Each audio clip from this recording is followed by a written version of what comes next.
بسم الله والحمد لله والصلاة والسلام على رسول الله صلى الله عليه وسلم. اما بعد، السلام علیکم و رحمت الله و برکاته. برادران و خواهران گرامی، گوش دهید، پند گیرید. برای من و برای شما است. حکمتی از بلا چیست؟ بلا چه حکمت دارد؟ هر یک بلا، هر یک چیزی که میباید از جانب الله حکمت دارد برای خود.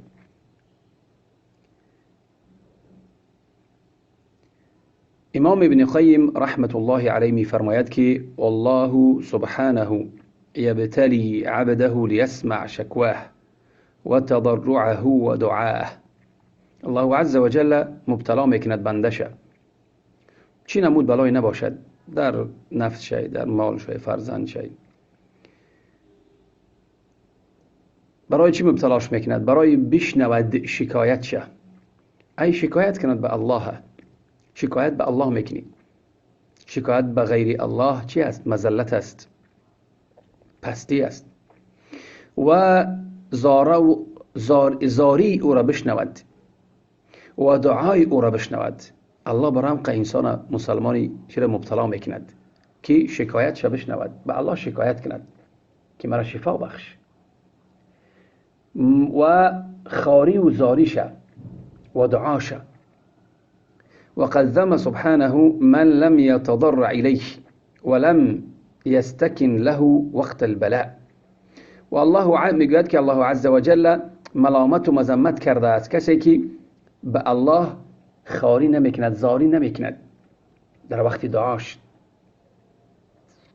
یعنی که شکستگی نمیکند و در وقت بلا به الله مسکنت نمیکند، یعنی خودش چی گیرد؟ پست گیرد، خودش فقیر گیرد، خودش محتاج گیرد، نیازمند گیرد به الله. در وقت بلاش الله دعا کند که شفا بخش و بلا بردار الله است. چخلی که الله عز و جل میفرماید، دلیل میبرد، میگوید که ولقد اخذناهم بالعذاب فما استكانوا لربهم وما يتضرعون. الله عز و جل میگوید که ما آنها را به چی؟ به عذاب دچار کردیم، عذاب گرفتیم. فما استكانوا لربهم، و به اللهشون محتاج و نیازمند نشدن، یعنی خود را پست و یعنی که خاری و زاری نکردن، خود را یعنی پست و خاری و زاری و نکردن در وقت دعاشون، در وقت بلاشون، در وقتی که به عذاب گرفتارشو کردیم. انسان باید به عذاب، ابتلا عذاب است. انسان که وقتی که مبتلا می شود باید نرم ملایم شود، باید شکواش به الله کند. امام ابن قیم رحمت الله علیه میگوید که درباره بلا میگوید ان ابتلاء المؤمن كدواء له. میگه ابتلاء المؤمن، مبتلا شدن مؤمن یا که به ابتلا دچار شدن انسان مؤمن، مسلمان مؤمن، برای او مثل دوا است، برای او مثل دارو است، برای او مثل علاج است. میگوید که فلولا انه سبحانه يداوي عباده بأدوية المحن والابتلاء لطغوا وبغوا وعتوا.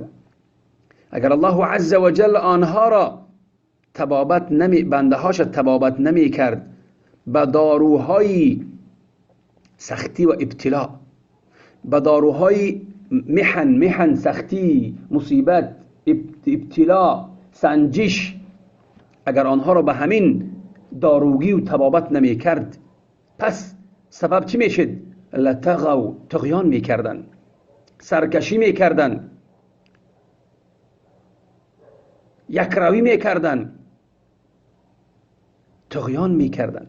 یعنی وقتی که بلا به انسان می بیاید، انسان در وقتی بلا آرام می شود، به سوی الله بر می گردد، دعا می کند که شفا بلا از جانب الله است برای تو به سبب گناهات و شفا از جانب الله است. برای انسان وقتی که مبتلا می شود باید به الله برگردد و این سبب ابتلا، حکمت ابتلا همین است که انسان به الله برگردد. الله میخواد که تو ای بنده به الله برگردی. وقتی ابتلا دچار میشوی هیچ کس غیر الله برای تو نیست.